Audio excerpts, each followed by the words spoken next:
Okay, ito yung mga paalala. Sa panahon ngayon, nagkalat ang mga manluloko. Sa isang relasyong mapandaya at mapangaliwa, walang nagiging masaya. Madalas ito'y humahantong sa luha at pagdurusa. Ganon din sa quiz. Kung hindi ka magiging tapat, asahan mong balang araw, iiyakan at pagdudusahan mo ang panglulokong iyong ginawa. In short, walang forever. Panutunan or directions. Isulat sa malaking letra ang sagot, kasing laki ng pagmamahal mo sa kanya.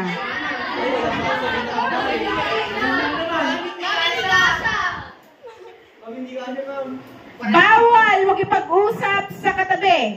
Pag taken na, huwag nang makipag-chat sa iba.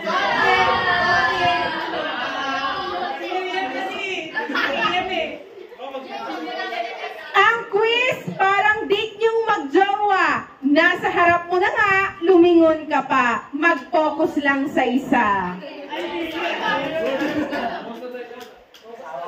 Ang answer sheet, parang katawan. Sinisilipan. Kaya mag-ingat dahil maraming manyak. Magaling manilip. Kaya takpan ng papel.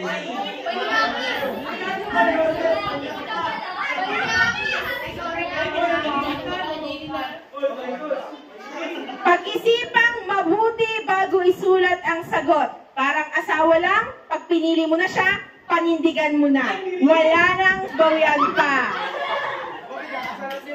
Kasi, erasure means wrong. Sa buhay natin, pag nakagawa ka ng mali, ano man ang gawin mo, hindi mo na yun mabubura. Ang mali ay mananatiling mali.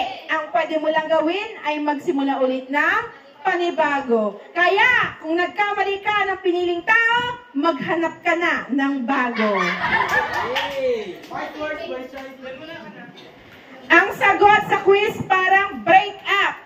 Hindi kailangang isigaw sa buong mundo ang sagot sa tanong na bakit ka iniwan. Tanggapin mo na lang na meron na siyang iba.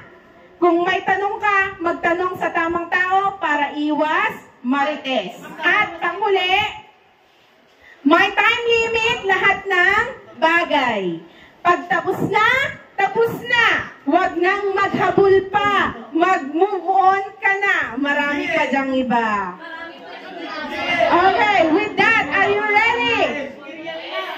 Okay, now itago ang mga cellphone and notebooks.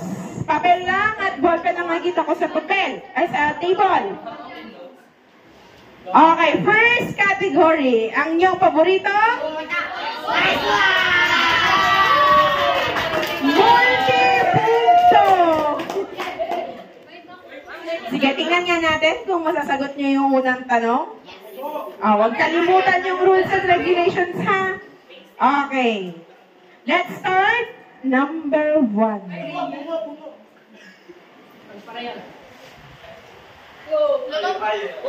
Ala!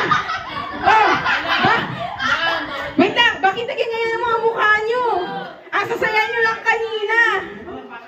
Yan na nga ba sinasabi ko eh. Lahat talaga sa umpisa lang masaya, di ba?